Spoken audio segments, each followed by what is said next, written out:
Heyo everybody, Haku here with this week's live reaction to read through for Tower of God, Urek Mazino, chapters 40 and 41. I've been having a lot of fun ever since I came back, so can't wait to read more. We're going to read 2 more this time, and then 2 more next time, and then I think only 1 more time after that I get to, and then we'll be stuck reading 1 at a time. Unless I can't stop myself at 2 for whatever reason today, and then we're caught up even sooner and have to wait between each chapter 1 week again. But yeah, either way, I am having fun with it, like I said, and I think, maybe doing shorter videos every week will, I'll have even more fun because it's just like a quick, easy thing. But is there even such a thing as a quick, easy Tower of God video with me? I feel like, or just in general, I feel like 1 chapter of Tower of God is usually kind of dense compared to a lot of other things. 1 chapter usually, especially with discussion and everything else, takes like at least 20 minutes or something most of the time. So there really isn't a short Tower of God video. But either way, it makes me curious. Again, don't spoil me, obviously. How long are we gonna stay? I mean, most of you probably don't know, but even when you do know, I guess don't spoil me on it. How long is the spinoff actually gonna end up being? What are we doing here? But either way, last time we left off with Eduan pulling up by throwing the spear and then using the spear as like a warp to get there to like tear open this warp place for him to walk through. It was really, really cool. I like using the spear to create a warp to fast travel. That was really, really cool. And because everybody's kind of gathering together now, we get to see some interactions that I think will be interesting. Like, how does a family head interact with all of the Mago stuff that's going on here? If Urek shows up to all of them and hopefully Urek and Eduan meet, how do 2 Irregulars interact when it's not Bomb? Like, we've seen so much of it being Bomb, but Bomb doesn't have any, like, memories of the real world, the outside world, whereas Urek seemingly has information on like Earth and Earth things. So Urek just has like actual outside information. And if Eduan also, I guess we don't know how the whole memory sealing thing goes. Like, how many memories did they seal? What memories did they seal? Did every single one of the family heads do that? And if that's the case, this is the first time we're really seeing Eduan post the V and Arlen stuff. So if that's the case, then what memories does Eduan even have? Or this could finally be our confirmation. Is Eduan from the same outside world as Urek, or are there just multiple outside worlds and not a single outside world? Because I always kind of, for whatever reason, viewed it as multiple outside worlds, or like the idea that people could come from any world or universe or whatever, and if they end up in the tower, they end up in the tower. But I guess we would get confirmation of that if they do get to meet. And also, we have this conflict where Neo is trying to, have his wish be granted, and then Urek can kill Mago. But it feels like the Kun family stuff could very much interrupt what Neo's doing. Neo's like, just trust me, Urek. But Neo might get interrupted with this, and so we'll have one of those conflicts where, both sides are trying to do something that's not necessarily wrong from a reader's perspective, but they haven't communicated with one another, so they're just interfering with each other. But either way, I guess that's it, so let's go ahead and start reading with chapter 40. We're starting off right there, with Eduan showing up. Out of my way, pests, or I'll crush you underfoot. Lightning Part 4. Hey, who do you think you are? And then Asa immediately drops to the ground. The others from outside look back, but the ones from in the, I was going to say the ones from in the tower drop down, but then again, it's not that the angels are from outside the tower, but they do have knowledge from outside the tower. Why is everyone kneeling? and she gets instantly destroyed. Gah, I think her name is Mono. I keep forgetting her name. He's walking toward Chungum. Hey, get that gem in there. And Leo makes his move. Or Neo, rather. Sorry, messed up the name. For whatever reason, I got used to Leo. Leo just rolls off the tongue a lot more easily than Neo does. Okay, then. Eduan makes a move. Is he like sending out small spears just really quickly, and that's how his moves are working? It's going toward Neo, so hopefully Neo is also immortal. But there's a huge burst of energy from the green gem. Okay, and that opens the way back to Mago. You're Mago? There you are. Hand over the gem. I will, but only after you grant my wish. Your wish. Yes, I know what it is. You told me at the beginning of this test. It was definitely a bit unexpected, but I shall grant it once you give me the gem. No, my wish comes first, and we still see whatever Eduan's doing here. Mago notices, it seems, and it flies from... So he, like, planted it on Neo, and then it travels from Neo to Mago. Very cool. Again, I like using the spears to warp. That's a really cool ability. So, you spotted me. Quite perceptive, aren't you? Counter. And I guess this would also make Mago an irregular. Because Mago is from outside of the... We are just introducing more irregulars. I hadn't even really thought about it in that context. Because I've been thinking about things in the context of like Ventaminum and the gems and the shining ones and all of that. I hadn't really thought about it in the context of, oh right, Mago is from outside the tower. So that also makes Mago an irregular, which means that Mago also has this knowledge from outside the tower. Somebody who, according to Urek, has devoured planets, I guess. Okay, I hadn't thought about it that way.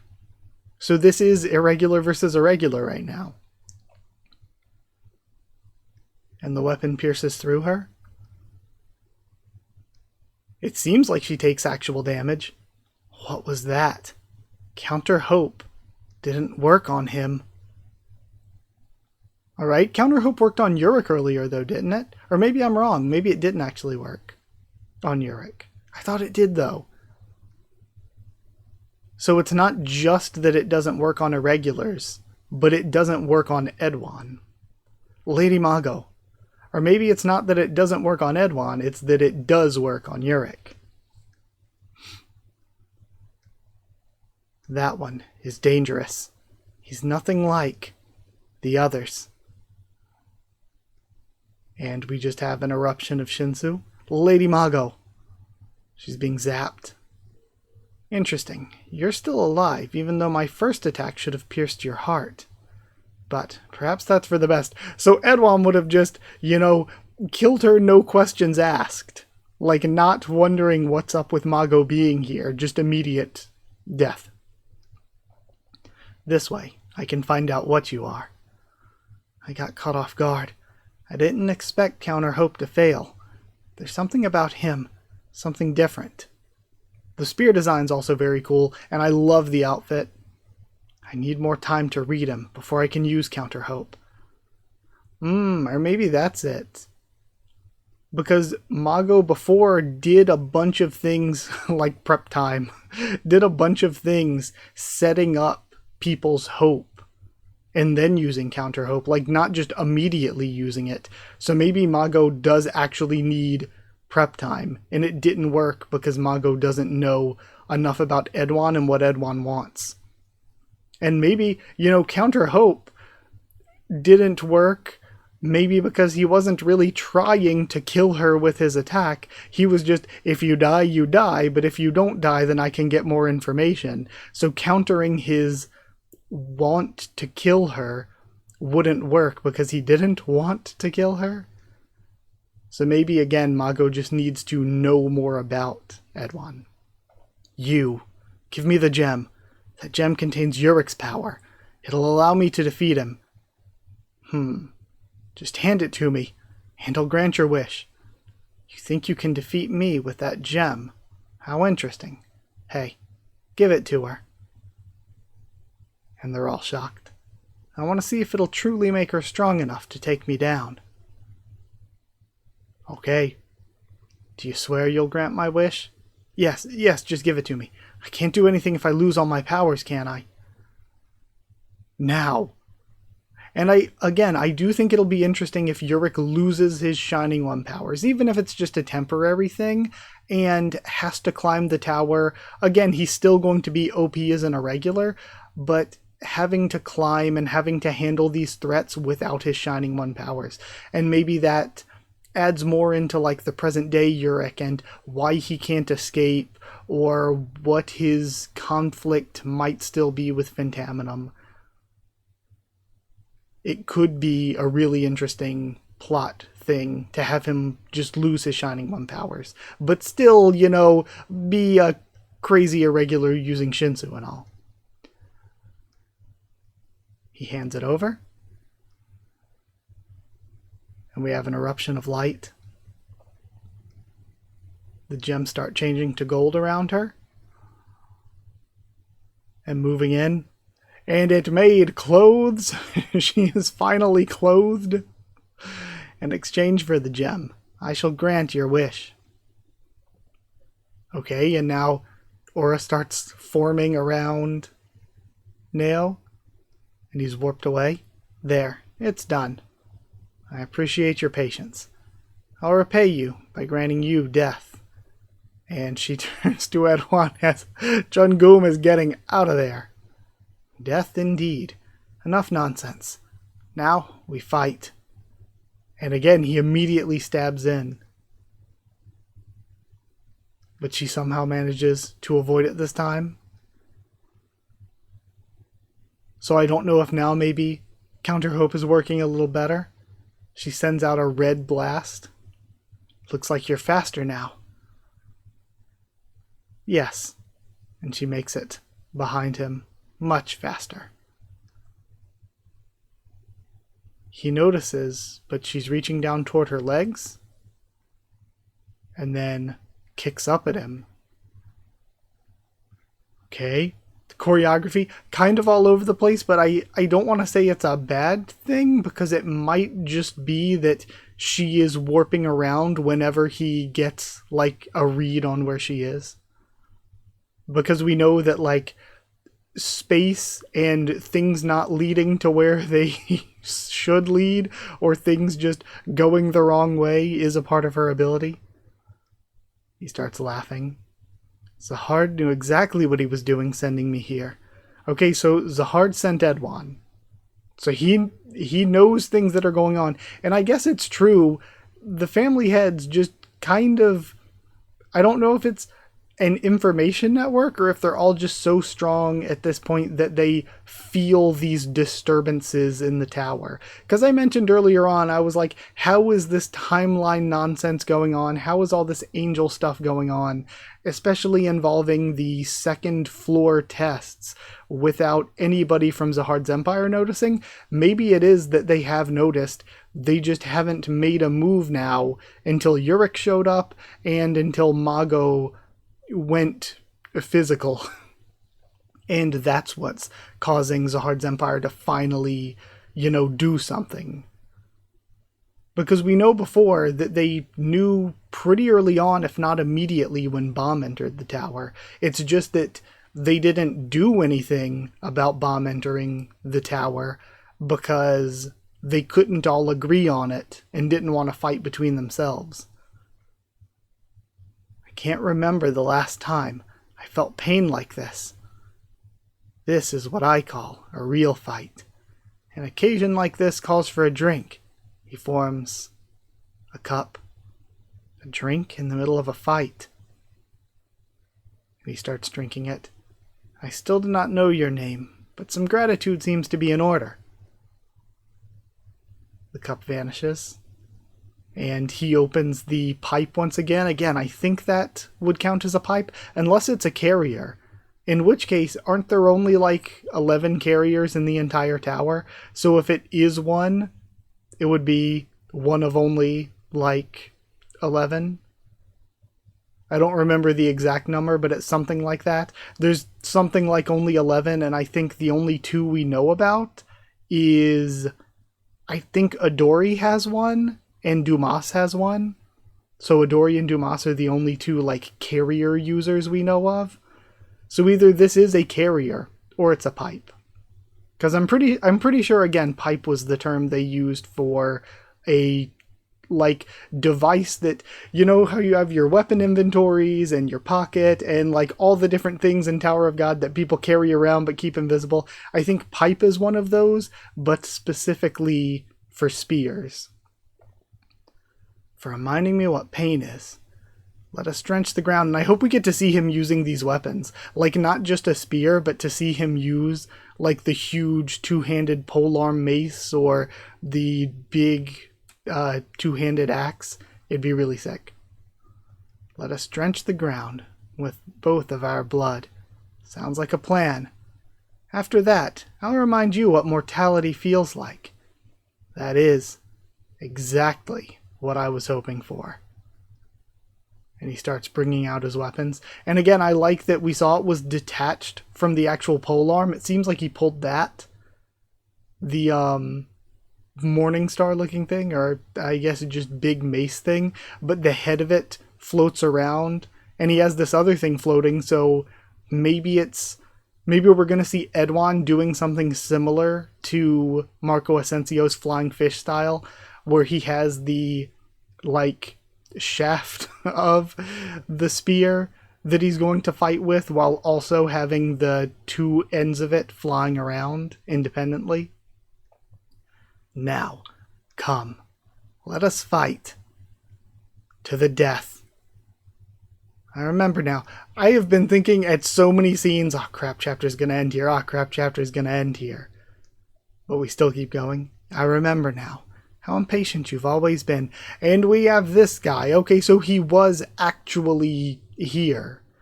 So this would be, if this is related to Phantaminum and the gems like Mago, this is also another Irregular then. So we're just learning about so many new Irregulars now. But instead of being Irregulars related to Zahard, like the family heads, they're Irregulars related to Urek.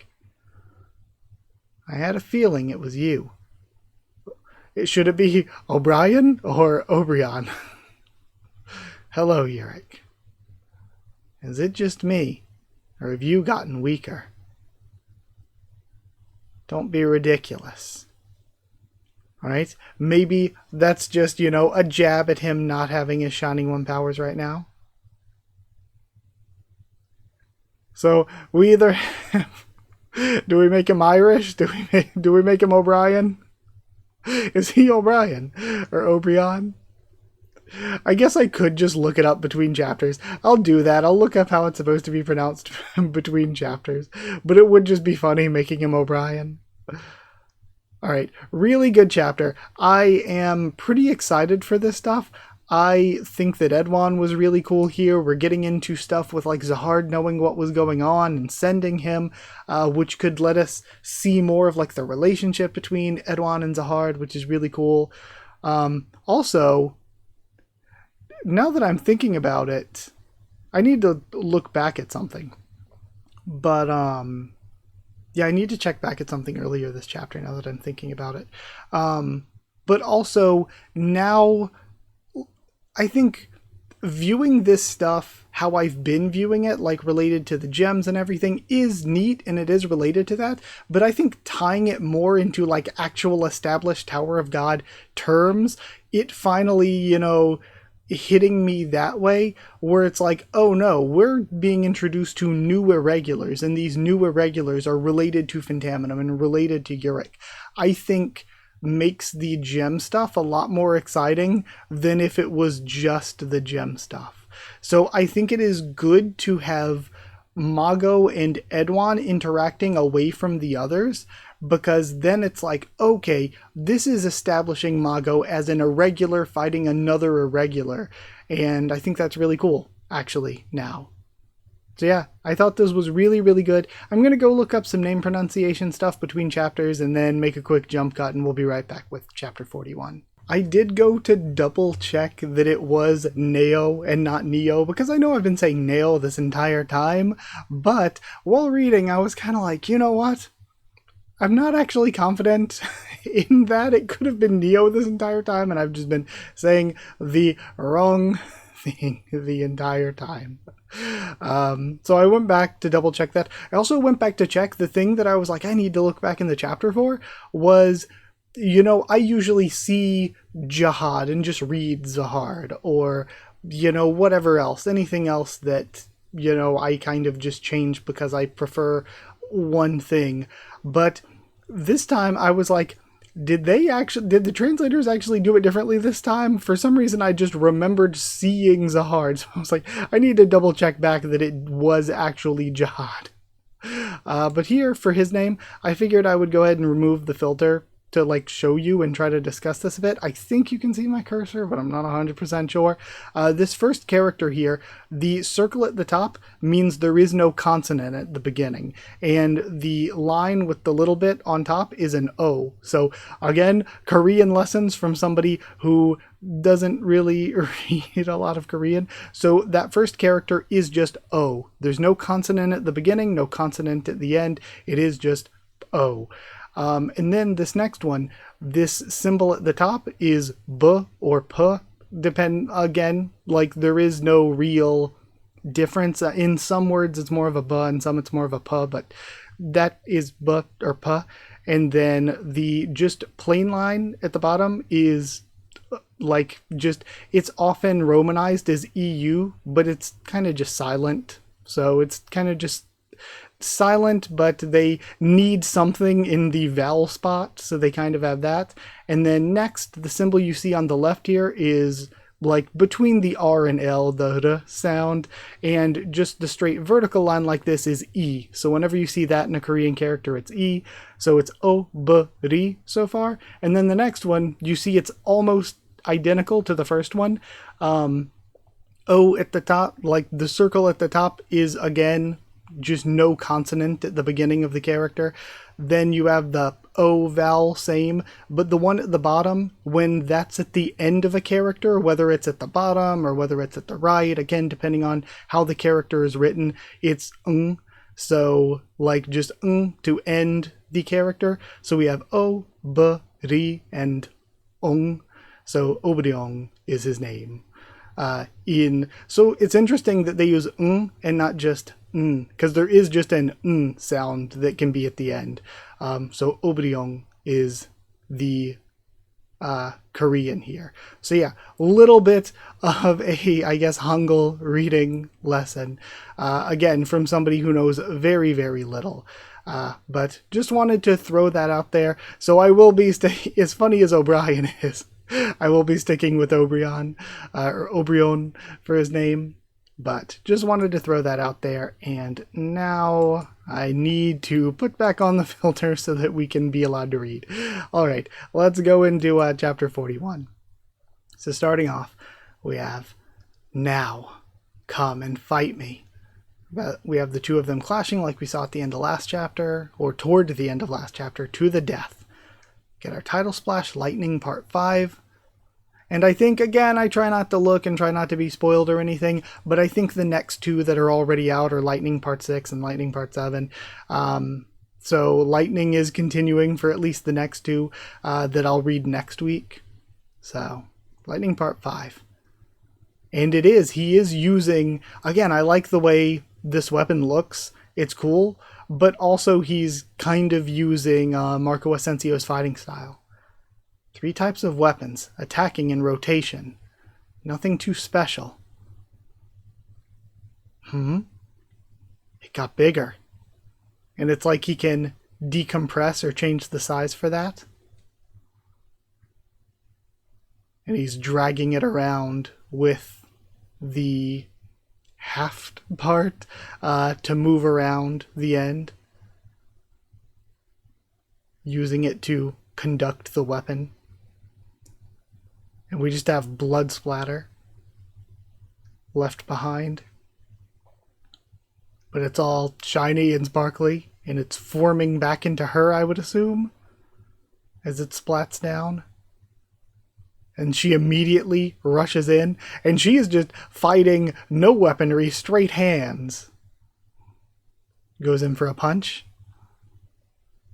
And again, this fighting style is neat, because it is also kind of different from Marco Asensio's, where Marco Asensio does use sort of a long, like, actual spear shaft, whereas Eduan's is shorter, more like an actual end of a mace that he's swinging around to, like, direct where the end of the mace goes. And she vanishes as his attack flies past. Or actually, it looked like she just vanished, but I guess he made contact there. And sends her flying into the wall and leaves just a blood splatter again. But she forms back into human shape again. So, that wasn't enough to kill you. Nope. She vanishes again and moves in. This time, he makes the weapon small again and takes off the top of her head. But she is unfazed and is able to land an attack of her own now. And she keeps continuing it into a combo. We haven't seen much of the, like, opposite side, this that we're seeing here, of the weapon. She moves back. He aims through his fingers. Eduan's special skill, piercing eye. Strange. You wanted to get a closer look at me, huh? And he sees the gem? What is that glowing gem inside her body? You saw my gem, huh? I did. I'm assuming I need to shatter it in order to kill you. So, this gem looks like the one, though, that was holding Urek's power. I wonder if you need to shatter the gem in order to kill her, but the gem that you need to shatter is the one that's, like, down in the basement or wherever it is that I said before. Maybe the regulars will take that out, and the regulars will be the one to take out Mago in order to help Urek. But now Urek's not the one fighting her, somebody else is the one fighting her. And seemingly still, I'm thinking maybe that gem is like her real body. This is almost just a physical incarnation, a physical projection of her, but the actual main Mago is the gem that Phantaminum sealed, because Phantaminum, I guess, just sealed the Shining Ones into the gems. So, and again, if Phantaminum sealed the Shining Ones into gems, and that was presented as kind of a bad thing and all, then why is Mago so evil to Urek? And from Urek's perspective, she is like the bad guy. It makes me, again, wonder about all of the story of Urek before entering the tower that we still need to learn about. You saw my gem, huh? I did. I'm assuming I need to shatter it in order to kill you. So, you're not human. That's right. No human could be. And she forms this pocket of space, this beautiful. And Eduan is guarding from the shockwave. It's tearing through his clothes. No, again, it's Urek. It's not about where the gem is inside her body. It's whether I can see it or not. And if I can see it, I can strike it. And he's trying to avoid her attacks here. And he's able to attack the gem with the small mace. It's tough. It doesn't do any damage. And we see the Shinsu connecting the end of his weapon to the mace head. And it seems like she avoids the rope of Shinsu. What's the point in all the fancy swinging? Trust me, there's a point. The more I spin it around, the stronger it gets. And he's winding up. She again forms this like space-looking red wave of energy that she used before.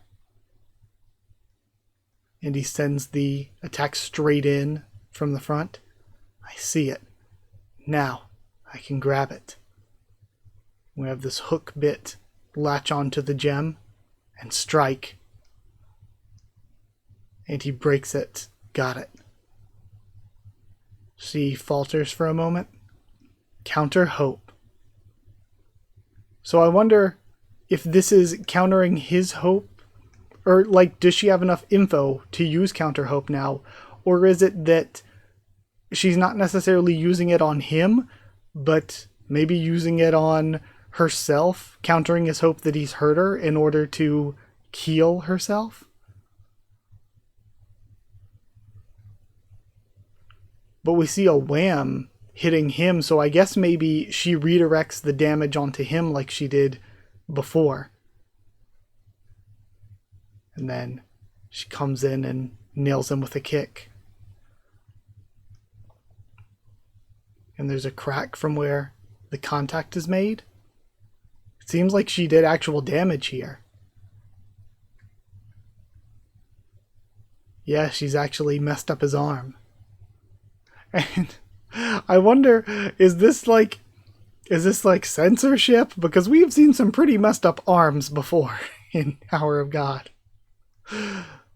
Did you really think you were the only one looking? Now I know exactly what you are. It's over for you now, a weakling. And if so, I guess I just thought about this now too.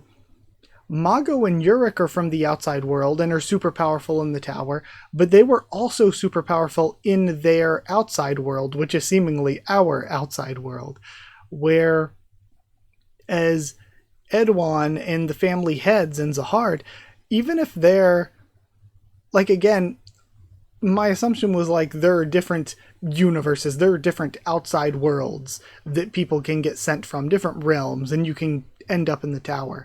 But if they're from the same outside world, they presumably weren't Shining Ones. So even if we get the Shining One backstory having to do with Phantaminum and Urek and Mago and Obrion, even if we have the Shining One backstory for them, we're maybe not even on Earth, but, and, you know, maybe you can get sent from different time periods into the tower, so we don't even know how time connects between the tower and outside the tower, so they could be from just thousands of years apart. I mean, I guess Zahard and the Ten Family Heads entered thousands of years earlier, maybe even into the 10,000s. Were they just like regular people? Did they also have some kind of power system in whatever world they're from outside the tower? Even if it is the same world, I mean, they weren't Shining Ones. So some of these Shining Ones probably existed before them. It's weird. If they're from the same outside world, it's weird. I feel like we've maybe got to do different outside worlds. And then he forms the cup again and drinks more. Phew. This just keeps getting more interesting. So, you can return the strike I dealt you then. No, that's not it. It's not the physical blow you return. If that were the case, I'd have been struck by a spear. You returned my desire to attack you. You catch on quick, that's correct. To be more exact, what I countered was your hope. Countering my hope. So again, you have to attack her without wanting to attack, damage her without wanting to damage her. Countering my hope. How poetic. I like you even more now. And he continues to drink. And he takes another weapon this time, or either forms the spear from just Shinsu itself. Well, Kun Eduan style, lightning spear.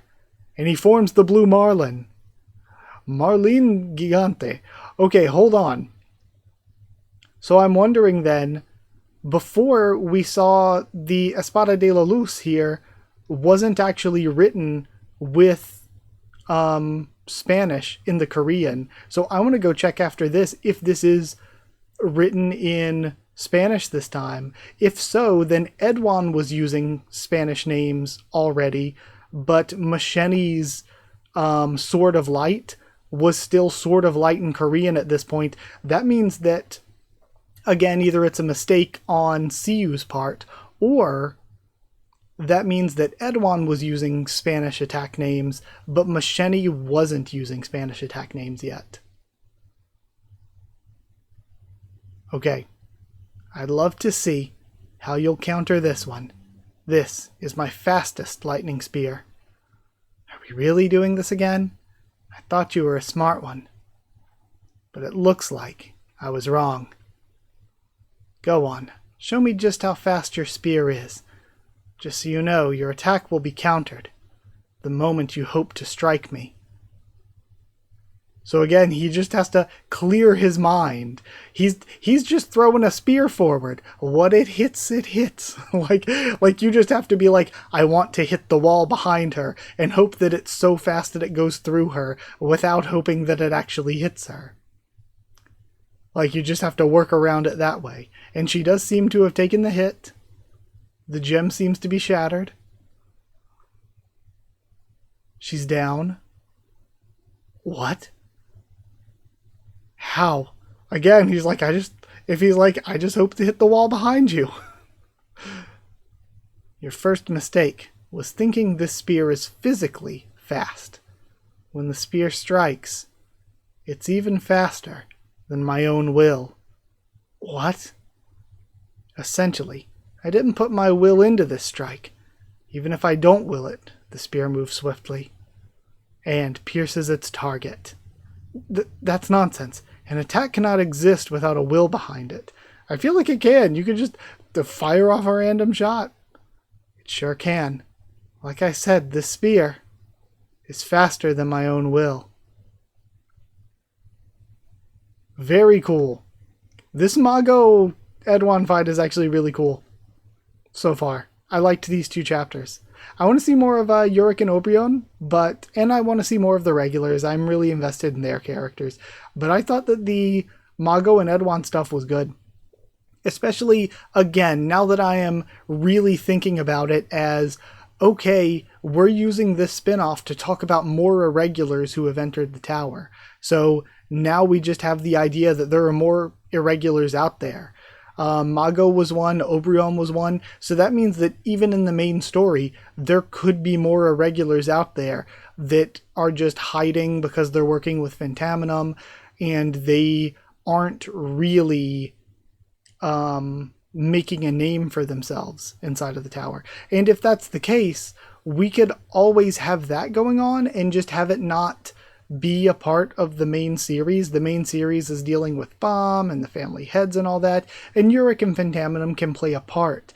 But we can just have the story of the other Irregulars and the Shining Ones and Gems and all of that be a Urek spin-off focused thing.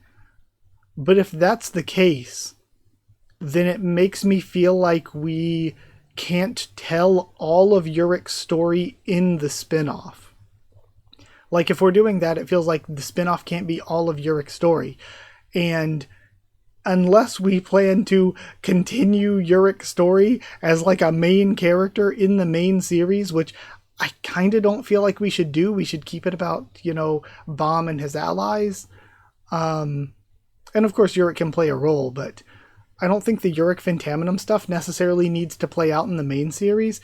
That makes me think, okay, should we get season 1 of the Urek spinoff and then go do season 4 of Tower of God and then come back to the Urek spinoff at some point? This makes me feel like the Urek spinoff shouldn't complete itself at once. It makes me feel like we should leave Urek spinoff open and then go back to Tower of God and then potentially in the future come back to the spinoff.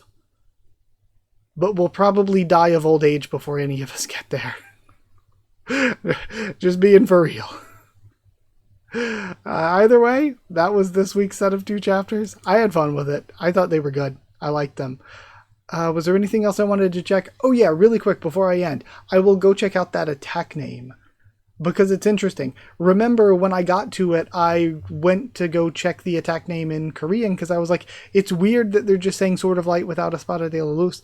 And I went and it was just Sword of Light in Korean. They weren't using the Spanish name. So I want to see if they are actually using the Spanish name here, or if because if they are, then it leaves us open to 2 possibilities. Either not using the Spanish name for Macheni was a mistake on their part and they just never went back to correct it, didn't think it was that big a deal, or it wasn't a mistake and Macheni was using Korean attack names, not using Spanish attack names yet, but Eduan was using Spanish attack names.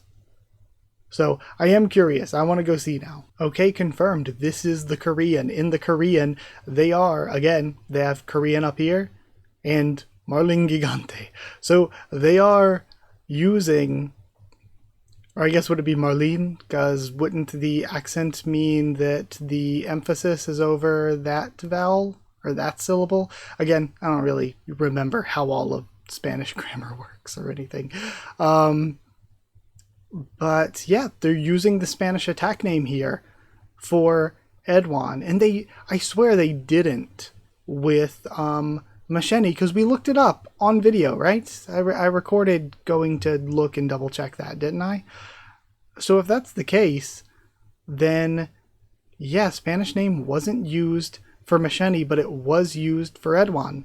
Either it's a mistake or she just didn't use Spanish attack names yet for some reason. Weird. Huh, that's interesting. Either way, though, I guess that's where we end things. Thank you for being here and everything. It was a really fun 2 chapters. So if you did like the video, comment down there to tell me what you thought of these 2 chapters, my thoughts and reaction and all that. Subscribe for more Tower of God, much more on the channel. If you want to help support the channel by dropping a super thanks or sharing around, it's really appreciated. If you want to help support the channel, get your name at the end of videos, get One Piece videos a bit early, by becoming a member or patron, you can hit join down below to become a member. Go to patreon.com/Haku of the Tubes, or a link will be in the description to become a patron. Thank you so much to people who are already members and patrons. Thank you to chosen regulars Evan, Holly, and Bertie Wooster, Magical Girls, Didi Bin, and Maru, Cheriton Student, David Langstaff, Slayer Candidate, SG and Stan Cedar, and Pure Elements, Pate Real, and Elsa the Storyteller. Thank you so much for being here. Thank you so much for your support. Thank you, and I'll see you all next time.